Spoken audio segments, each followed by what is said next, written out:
2 araw pang lumipas bago tuluyan siyang tawagan ni Jeff. Mabuti naman at naalala mo pa ako. Nagtatampong saad niya mula sa tawag.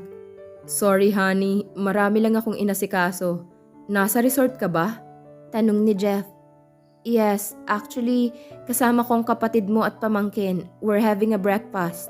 Hatid niya sa kausap. Hello, Tito Jeff. Ang ganda po rito. Saka alam mo po, tinuturuan ako ni Andy na matutong mag-swimming.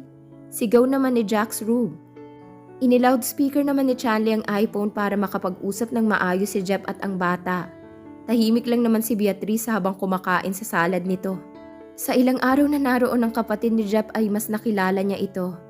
Lagi rin ito nagkikwento sa kanya sa mga problema nito, lalo pagdating sa ama ni Jax Rube. Isang simpleng ngiti ang ginawa niya nang lingunin siya nito.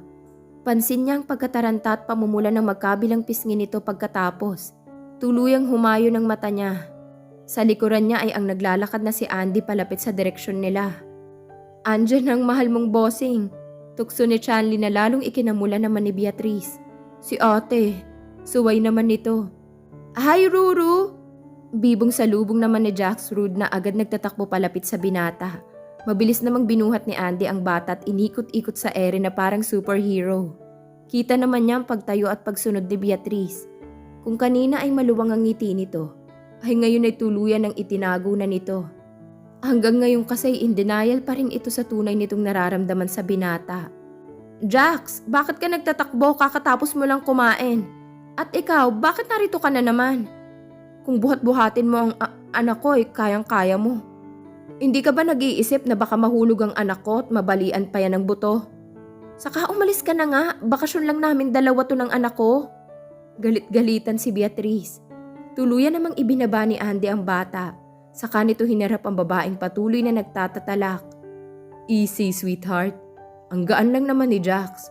Ikaw nga kayang-kaya kong buhatin gusto mo? Itry natin. Biro pa ng binata. He, tigilan mo nga ako. Umuwi ka na nga, alis. Taboy ni Beatrice na panay tulak kay Andy. Triggered na si Mommy. Patahimikin mo nga po. Aliw na sabi ni Jax Rube. Kita ni Chanley na kumindat si Andy sa kanito walang sabing binuhat si Beatrice na hindi pa rin tumitigil sa paninermon. Ibaba mo ko! Hey! Ano ba? Tili ni Beatrice matapos na ibagsak siya ni Andy sa may pool. Sabay na nagtawanan si Andy at Jax Rube. Iniwan na niya ang tatlo at ipinagpatuloy niyang pakikipag-usap kay Jeff. Mukhang nagkakasiyahan dyan. Ani Jeff. Oo, sobrang nag-e-enjoy yung tatlo sa pool. Nakakainggit nga para silang complete family. Tayo kaya, kailan tayo makukumpleto sa isang bakasyon? Nasabi ni Chanley na tuluyang pumasok sa unit niya. Balak na niyang maligo at baka may dumating na kliyente. Huwag kang mag-alala, matutupad yan. Tatanungin ko si Norvin. Kapag kuway sabi ni Jeff, nahimigan pa ni Chanley ang lungkot na rumaan sa tinig nito na ipinagtaka niya. May problema ba, Han? Tanong ni Chanley. Nothing. Ang mabuti pa saka na tayo mag-usap. Pupuntahan ko pa ang anak natin. Sabi ni Jeff. Alam mo kung nasaan si Norvin? Tanong ni Chanley. Oo, tumawag siya kahapon. Sige na Han, baka marami kang trabaho. Tatawagan na lang kita uli. Sabi ni Jeff. Okay, I love you Han, at mag-iingat ka lagi. Sweet na sabi ni Chanley. Of course, baka kasalan pa kita. Sagot naman ito. Pagkatapos na yun ay tuluyan ng napatay ang tawag. Hindi naman mapigilan ni Chanley na idantay sa dibdib niyang hawak-hawak niyang iPhone. Hindi mapuknat-puknat ang maluwang na ngiti sa labi niya habang nakapikit siya. Kung may makakakita sa kanya na ganoon ang itsura niya, tiyak pag-iisipan siya na nababaliw na. Matapos na mahimasmasan sa nakakakilig na eksena nila ni Jeff, ay tuluyan na siyang naglakad papunta sa banyo para maligo. Parang nasa heaven ang feeling niya sa lumipas na sandali. Tuluyang isinilid ni Jeff ang hawak niyang smartphone. Nang bumaling siya ay nakita niya ang mama Sara ni Chanley. Nasa park siya ng mga sandaling yon. Magandang umaga ho. Bati niya rito. Good morning. Gising ba si Norvin? Tanong ni Sara na baka sa mukha nito ang lungkot. Tumango naman si Jeff. Tara ho, samahan ko na kayong magpunta sa kanya. Saad ng binata na inakay pa ang dating biyanan. Kamusta na po kayo, tita? 5 buwan na rin ang nakaraan magmula nang huli tayong magkita. Sabi niya upang mapunta sa ibang usapan ng pansin nito. Maayos naman ako, iho. Ikaw ba, nagkita na ba kayo ulit ng anak ko? Mukhang naging abala yun sa pag-aasikaso ng resort niya. Tugon nito. Tuluyan na silang sumakay ng elevator. Opo, nagkita na ho kami. Sabi niya, maayos ba ang naging pagkikita nyo? Pagpasensyahan mo na kung nagsusungit yun sa'yo. Kilala mo naman yun. Nangingiti nitong wika. Tinitigan naman ito ni Jeff. Umeedad na si Sarah ng 60 years old. Halos puti na ang buhok nitong nakapusod. Puting bestida ang suot nito na may disenyo na rosas. Nakasuot ito ng kulay itim na sandals naman sa paa. Bagamat unti-unti nang umaangat sa buhay ang mga ito, ay pinili pa rin itong maging simple. Fraternal twin si Chanley at Chari. Ngayon niya lang napansin na itong mas hawig ng dati niyang asawa. Okay lang po yun, tita. Sagot ni Jeff. Hindi pa siya haamin dito sa tunay na estado nila ng anak nito dahil nire-respeto niya si Chanley na ito na ang kusang magsasabi sa mga magulang nito. Ayaw niya itong pangunahan. Hindi na niya gagawin ang mga bagay-bagay sa relasyon nila dati. Humihingi ho pala ako ulit ng pasensya sa lahat ng mga nagawa kong pagkakamali dati sa pamilya niyo. Dagdag pa ni Jeff. Kaya upang matigil ito sa paglalakad matapos nilang makalabas sa may elevator. 3 silid ay kasunod na niyo ng room ni Norvin. Huwag mo nang intindihin yon, iho. Matagal na nangyari ang lahat ng yon. Nakapagpatawad na ako. Ganoon din naman ang Tito Richard mo. Bagamat hindi masyadong nakikipag-usap ang kambal sa'yo, ay natitiyak kung katulad ko ay napatawad ka na rin nila. Malumanay nitong sabi na ikinataba ng puso niya. Salamat po, tita. Hindi ko aakalain na hindi pa rin po kayo nagbabago. Napakabait niyo pa rin. Sabi ni Jeff. Hindi niya mapigilang mapaiyak. Ngayon alam na niya kung saan nagmana si Chanley sa kabaitan. Halika nga rito. Kalalaki mong tao, umiiyak ka. Naaliw na saad ni Sarah. Lumapit naman ang binata at niyakap ito. Naramdaman ni Jeff ang masuyong paghipo ng palad sa likuran niya. Sige na po, tita. Tiyak ko na kanina pa kayo hinihintay ni Norvin sa loob. Nasabi ni Jeff na pinunasan pa ang butil ng luha sa gilid ng mga mata niya. Tumango ito at sumabay nang naglakad sa kanya. Si Jeff na ang pumihit sa seradura. Sa sandaling yon ay tuluyang nag-ibang ritmo ng puso niya. Hi, mamita! Pilit na pinasigla ni Norvin ang tinig. Ang anyo nito'y pinipilit nitong maging masigla. Ngunit hindi maitago ang mabigat nitong pinagdadaanan. Si Sarah naman ay nagmadaling lumapit. At ang mga mata nito ay tuluyang nanubig. Apo ko, Norvin! Palahaw ni Sarah na humahagulgol na. At mabilis na niyakap ang namayat ng katawan ng apo. Si Wawa, huwag ka nang mag-iiyak, hindi pa ako mamamatay. Biro nito ngunit nahaluan naman ng lungkot ang mata nito. Magtigil ka nga, huwag mo nang sasabihin ng salitang yan. Hindi ka mamamatay. Kung kinakailangan na ubusin natin ang kayamanan namin para madugtungan ng buhay mo ay gagawin namin ng lolo mo. Sabi ni Sarah sa pagitan ng pagluha nito habang panay ang paghaplos sa mukha nito. Si Jeff naman ay nagmamasid lang siya sa masayang reunion ng lola at ng anak niya. Pinilit niyang pigilan ang luha niya. Ayaw niyang maging mahina sa harapan ni Norvin. Dahil mas ngayon kailangan ng anak niya ang lakas niya. Dahil pilit itong lumalaban para sa sariling buhay nito. Na unti-unti nang ginugupo ng sakit na cancer. Lumapit na si Jeff sa maglola. Kita niya ang paglalabas ng panyolito ni Sarah na nagpupunas na ng luha sa mga sandaling yun. Habang si Norvin ay nanatili ang ngiti sa labi nito, ngunit kababakasan ang mukha nito ng pagkalungkot. Are you sure, anak, na hindi dapat malaman ni Chanley ang kalagayan mo? Nanay mo yun. Kaya mas may karapatan siyang malaman ang mga pinagdadaanan mo ngayon. Sabi ni Sarah, matapos na malaman nito kay Norvin na walang nalalaman si Chanley. Wawa, pakiusap, huwag niyong sasabihin sa kanya. Ayoko na pati siya ay mag-alala sa akin. Kilala niyo naman yun. Sabi nito. Dahil isang beses na maaksidente sa pagmamaneho si Norvin ay labis-labis ang pag-aalala ni Chanley. Halos hindi ito makakain at makatulog ng maayos sa 1 buwan. Na na-confine siya noong nag-aaral pa lang siya sa kolehiyo sa States. Dahil doon ay nagkasakit pa ito at na-admit sa ospital. Sige, kung yan ang kahilingan mo. Nagpapatalong saad ni Sarah na tuluyang naupo sa sopa na naroon. Salamat ho, Wawa. Galak na saad ni Norvin. Pero Vin, Hindi naman sa lahat ng oras ay maitatago natin ito sa mami mo. Paalala naman ni Jeff na lumapit sa anak at hinaplos ang likuran nito.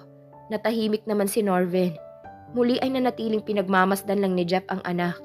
Sa totoo lang ay naawa siya rito. Napakabata pa nito at marami pa itong pangarap sa buhay. Para kailangan mapagdaanan nito iyon. Aksidente lang kasing pagkakadiskubre ni Norvin sa sakit nito. Kinailangan nitong mag-undergo sa isang medical test para sa papasukin nitong trabaho sa Maynila. Sa naging resulta sa mga test nito ay isang rare condition ang nakuha nito.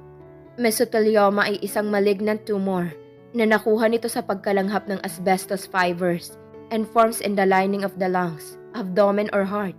Kaya pala isang beses ay nahihirapan nitong makahinga ng maayos at laging naninikip ang dibdib ng anak niyang si Norvin. Yeah, I know Dad. Pero ayoko siyang nasasaktan. Tanggap ko din naman nakakaunting oras na lang meron ako. 6 months onwards. I don't care. All I want is gusto kong maalala niyang malakas at walang bahid ng sakit na ako. Pilit na pinatatag din Norvin ang boses. Hindi mapigilan ni Jeff na yakapin ang anak. Kung papipiliin lang siya, hihilingin niya sa may kapal na sa kanya na lang ibigay ang sakit ng anak. Lalabas muna ako at tatawagin ko ang Tita Chari at lolo mo, apo. Pagtawag naman ng pansin ni Sarah sa dalawa. Sige po, Wawa. Excited na rin akong makita at makasama sila. Pahabol pa ni Norvin. Nang lumabas ang matandang babae ay tinulungan ng mahiga ni Jeff ito. Kung gusto mong matulog, sige lang anak, pahinga ka muna. Sabi ni Jeff na tinulungang mahiga ito. Sige po, medyo napagod po ako. Saka ito pumikit. Pinagmasdan lang ni Jeff ang anak. Awang-awa siya rito. Hindi naman ito ganoon kapayat nang huli silang magkita. May 2 buwan na rin ang nakararaan. Ayon sa doktor ni Jeff, ay wala nang lunas ang cancer na tumama sa anak niya. Tanging sa treatment na lang din sila aasa para kahit paano ay mapahaba pa ang buhay ng nag-iisa niyang anak. Bakit? Bakit nangyayari ito sa anak ko? Alam kong marami akong atraso, pero ang anak ko ang siyang magbabayad. Sana naman huwag na lang siya. Ako na lang. Pakikipag-usap niya sa amang lumikha. Hindi na pinigilan ni Jeff na umiyak sa tabi ni Norvin. Kanina pa niya pinigilan ang sarili at parang sasabog na ang dibdib niya sa bigat niyon. Dad? Tawag ni Norvin sa pangalan niya, kaya nabaling ang pansin ni Jeff rito. Nagising ba kita? Tanong niya na mabilis pinunasan ng mga butil ng luha sa pisngi niya. Matipid na ngumiti si Norvin saka ito umiling. Umiiyak ka ba, Daddy? Tanong ni Norvin. Hindi nak, napuhing lang ang dad. Pagkakaila niya. Pwede ba yun? Huwag na ho kayo magsinungaling. Kanina ko pa kayo nakikitang umiiyak. Hindi naman ako natulog.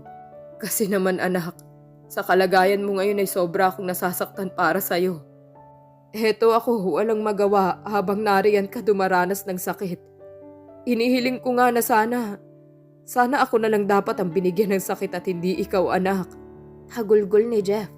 Dad, saka paano ng mami mo kung dumating ang araw na, shit, parang hindi ko kaya.